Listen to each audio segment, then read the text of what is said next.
Welcome back to ESSA TV. Today we're excited to be bringing you Dr. Stephen King, who is currently a commissioner at the Productivity Commission.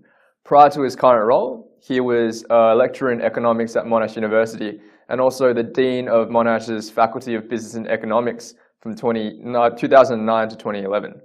Stephen's main areas of expertise are in microeconomic theory, competition economics, regulation and industrial organization. And his research has been published widely, including articles in major international economics journals. So Stephen, thank you for joining us. Great to be here. What does your current role at the Productivity Commission involve, and what inquiries are you currently working on? The Productivity Commission has a role in inquiring into matters for the Australian government. So basically the Australian government says we want to know about issue X, gives us a timeline, gives us a term of references, and then we've got a team of people who go and explore, work out what's going on there. And the commissioners, so I'm one of the commissioners at the Productivity Commission, we have broad oversight of all of the inquiries. So the key findings of every inquiry come up through the commission as a whole, but then commissioners, in a sense, specialise down into individual inquiries. So just to give you a bit of a flavour of what we've got at the moment that I'm not involved with, is we're looking at, for example, the low GST threshold for goods bought over the internet from overseas. We're looking at horizontal fiscal equalisation. Western Australia is complaining that it's not getting a good deal at the moment, so we're looking at whether there's some truth behind that or not, and what should be done, if anything, about that. We're also looking at, for example, superannuation, which has been a big project, 3 stages going on for multiple years. You've done a lot of work around the impact that technology has had on competition policy. What are a few of the key issues that regulators around the world are currently grappling with? There's a whole range of issues that regulators are grappling with in the technology space. So let me just run a few past you, just to give you a bit of flavour. So first off is on the legal side. Do old legal concepts, or legal concepts developed for the old economies, perhaps a better way of putting it, do they apply to the new economy? So let's start off Google. Everyone knows Google. Is Google a publisher? Now, when you think of publishers, you think of old-fashioned newspapers or even internet-based newspapers, but is Google a publisher? Google provides content or access to content, very much like a newspaper traditionally did. It has advertising, traditionally like what a newspaper did. Well, if a newspaper is a publisher, is Google a publisher? And that's an issue because the laws relating to publishers are very different to the laws relating to content providers. Now in Australia, we've got a High Court decision saying Google is a publisher. So therefore it doesn't have to go back and check the veracity, for example, of individual reviews that you can access through the Google search engine or ads that come up on the Google search engine. That's the publisher's exemption. Publishing would be a nightmare if you had to go and check that everything that was advertised correctly. There weren't any mistruths in the advertising. Europe has gone down a different direction. So in Europe, Google is viewed as more than a traditional publisher and has obligations on it now that traditional publishers don't have. Most obvious one, European Court of Justice has said that you have a right to be forgotten. So if you believe there's information on you on the internet that is old, no longer relevant, may not be correct, you can apply to have that removed, to have that information forgotten. But it's not the publisher, in the Australian sense, it's not the publisher of the information that's liable, it's not the person who owns the website, it's actually the search engine. So Google is liable for you not being forgotten. So you have to apply to Google to have the links removed. So that's a very different approach, and that's putting obligations on Google that a newspaper or a television station as another media outlet would never have had. So that's one example on the legal side. On the economic side, what do traditional economic concepts mean? Again, give you a simple example. Market power is part of the basis of all our competition rules. And credit cards are probably the oldest, they're actually a new economy or a platform. You've got merchants on one side, customers on the other, and you've got banks and the network who enable a transaction to occur via a credit card. Ruthless competition on one side to sign up customers, What seems to be a lot less ruthless competition on the other side with regards to merchants. So you have a situation where merchants have traditionally faced contractual terms that seem to limit the ability to compete through different credit cards or different cards and payments. Some of those have been removed. You've had prices that have thought to be too high. They're regulated now in Australia and being dealt with differently around the world. So it appears that there's market power on the merchant side. But where does that market power go? Well, it all gets expended on the ruthless competition to get customers. So customers get signed up and get frequent flyer points, or they get interest-free periods and so on. So do the credit card companies have market power in our traditional sense? If sure, they're able to make more money out of the merchants, price above marginal cost, and make good returns on the merchants. But then if they spend all that good return, that excessive profit, if they spend that on getting the customers to sign up to their cards, so they don't make any excess profit overall or abnormal profits overall, is that market power? That's, you know, thinking of these two sides at the same time is just something economics doesn't really do well, and competition authorities are grappling with. So there are a couple of examples, just things that we thought we knew that we no longer know. Just touching on a couple of companies that you've just mentioned, what are your thoughts on the rise of platform companies such as Google, Facebook, and Amazon, who seem to be dominating their respective markets? Really interesting issues coming out for competition authorities with regards to these major players. And again, let's do Google, because Google and Facebook are good examples of why they may not be a problem. So Google was a late entrant into search. So there were plenty of search engines. There was Ask Jeeves, Alta Vista, there was probably 6 others that weren't alive when, you know, you guys weren't born probably when these were operating on the internet, the early search engines. They weren't very good. So a couple of guys from Stanford in their garage came up with a completely different method of working out how to come up with search results based on what other people found useful in their search results. Prior to Google coming, what happened was search engines literally looked at individual websites and tried to classify them. So Google's technological breakthrough was just to say that's the wrong way of doing it. Let's rather work out, one person searched for this term, they've found this link or this other link useful because they've clicked on those links and spent time on there. Okay, so that says the next person who searches for that same term, maybe we'll put those links higher up because they're probably useful for that person too. So using data properly. And that's why Google came to dominate search, because they had a better product. The other search engines have died. Bing has come along as really the only viable alternative. Yahoo's the only one of the originals that still survives. So is Google a problem? 80+% of search, certainly in Australia and Europe, and in the US it's slightly less than in Australia and Europe, but still massively dominant. Is that a problem? Well, Google came out of left field, better technology, wiped out the incumbents, has taken control. So is somebody able to do that with Google? And the answer is we don't know. And so we can say, look, Google's a problem because at the moment it's making, you know, considerable profit. It's a dominant firm. But if you're saying its dominance is long-term, that there's something there that's going to make Google be, you know, in 20 years' time, we're still going to be saying, God, Google's, you know, dominant. You search, you go through Google. You want to advertise on the internet, you go through Google, through AdWords, which is owned by Google. You know, if that's the situation, there's a problem. But if in 20 years' time we say, who's Google?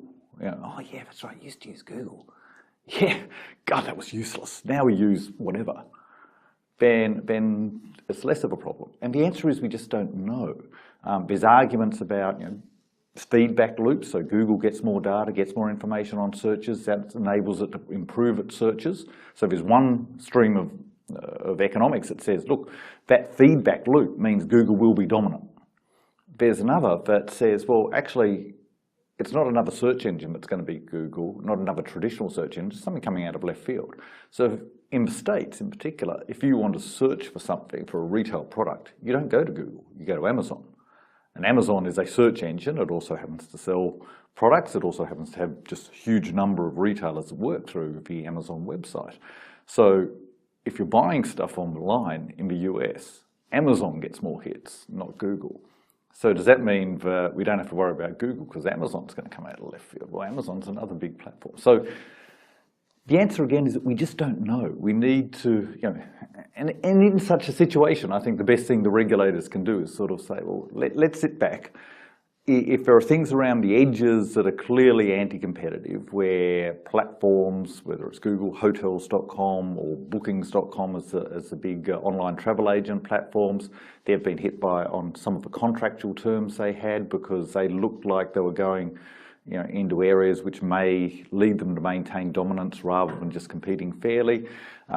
Those sort of things, act around the edges, make sure that you can allow innovation to occur, but at the same time, you don't want the competition regulators, and it's potentially Europe's heading in this direction to sort of say, well, we're worried about Google or the other big platforms, and we're going to design the market. We're going to go in there and put our judgment there instead of allowing the market to work it out.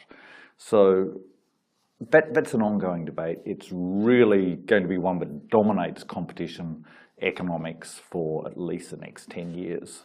Moving closer back home, in May this year, the Productivity Commission released a report on data availability and use, which was a response to how data is being collected and used by organizations all around the world.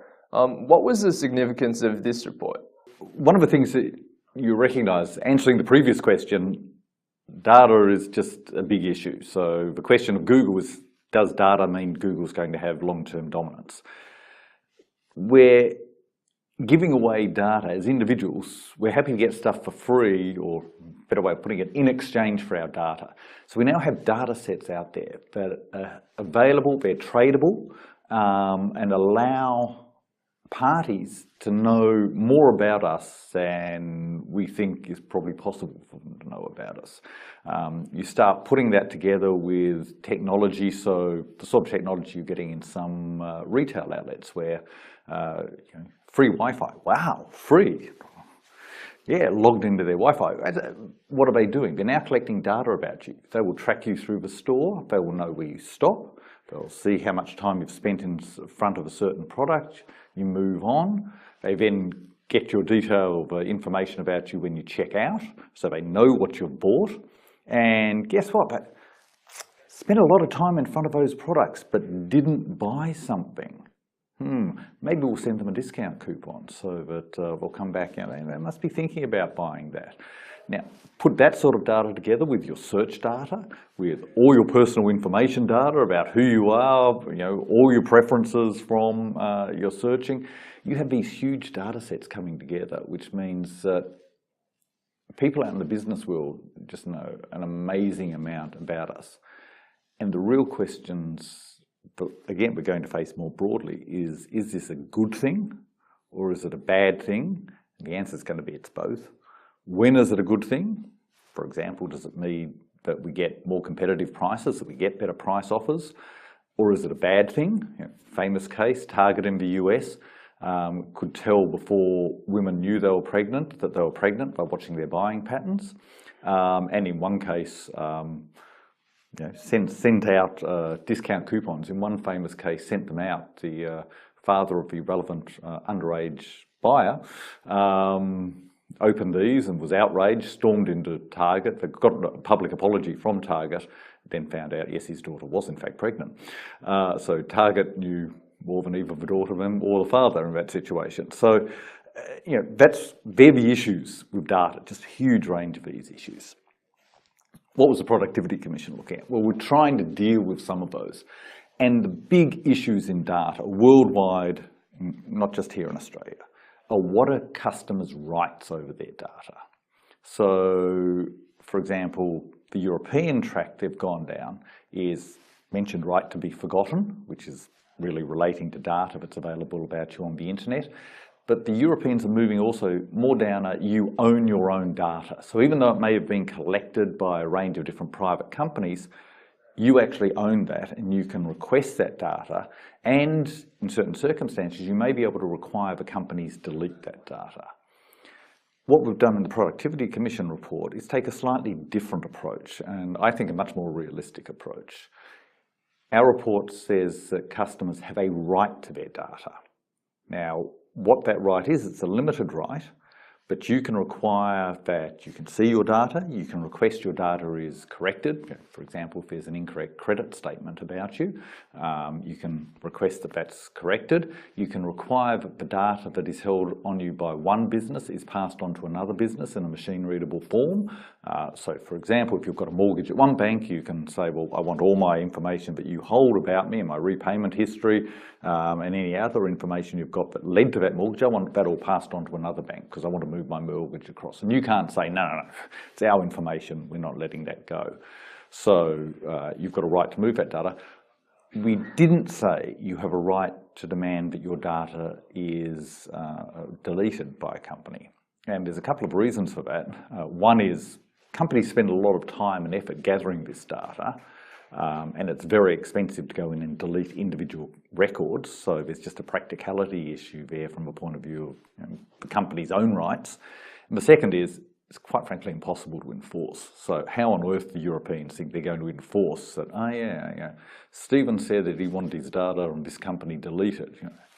How on earth do you check that? They have data on hundreds of millions of people.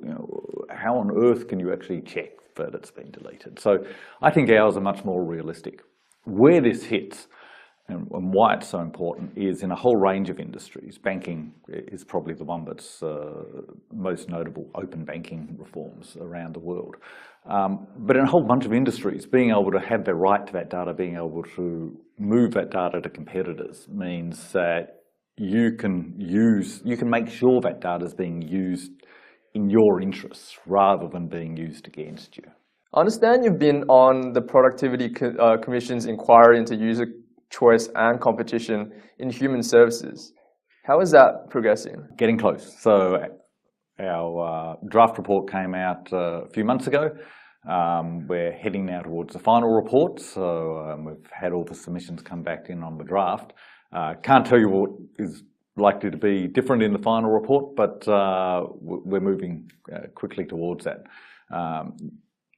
As you would have seen in the draft, there were a bunch of really interesting recommendations that we had. So this report came out of the Harper Competition Inquiry. So we're looking at user choice and competition in human services.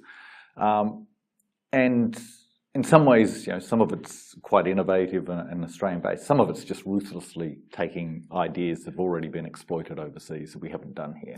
So for example, in public hospitals, our draft recommendations relate to getting out more information about hospitals, about specialists, so that patients can make better choices. And in the UK, where these reforms have already occurred, there's been great analysis by economists over there on what the effects have been. And the effects have been pretty significant in both improving customer choice and also improving the performance of hospitals and specialists. There's a debate out there, how much is it customers driving this and how much is it, if you're a specialist cardiologist, you don't want to be rated as the worst specialist cardiologist in England. So, if you're down the bottom of the ratings, you're going to push yourself up. There's supply and demand factors there. So that's one area we've looked at. Other areas, end-of-life care, which is really appropriate community-based and aged care-based care for people who are in about the last 12 months of life. An area that no one debates in Australia. So we said, well, it's obvious that this just needs to be discussed more. So there's the euthanasia debate. We're not going there. It's the care side. And you get very different care just depending on where you are in Australia, what your circumstances are. And so there's a consumer's perspective. Again, there's a government perspective, because if things go wrong and you're dying, you get shipped off to hospital, and hospital's really expensive. So being able to allow people to do what they want, which is stay in their home, whether that's their traditional home or whether it's a retirement home or an aged care facility, allowing them to stay there for longer, that's what people want. And it also saves the government funds because shipping them off to hospitals is just such an expensive issue. So that's another area we're looking at. Those reforms are very much ones designed for our particular Australian situation. So similarly across other areas, so family and community services, remote Indigenous services, public dental services, and social housing are the 6 areas that we're focusing on. Is there an issue or development around the world that has particularly caught your attention recently? There's a bunch of economic, political and social issues and pressures that are all coming, all operating at the same time. The most obvious one from Australia's perspective is, I'll use the words that were done in the US under President Obama, the pivot from the West as being the driving force to Asia being the driving force. We get a very Western-centric view of the world in Australia. So, for example, if you listen to our media, you'd say, oh God, we've got terrible population problems, fewer kids are being born, we've got all these old people hanging around. That is just wrong. On a global sense, that's just wrong. So the generation which you guys are part of is the biggest generation of young people the world has ever seen and probably will ever see.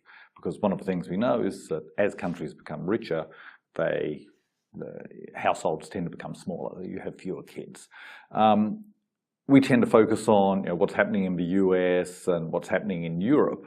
The big, and to a lesser extent, but an important extent, what's happening in China.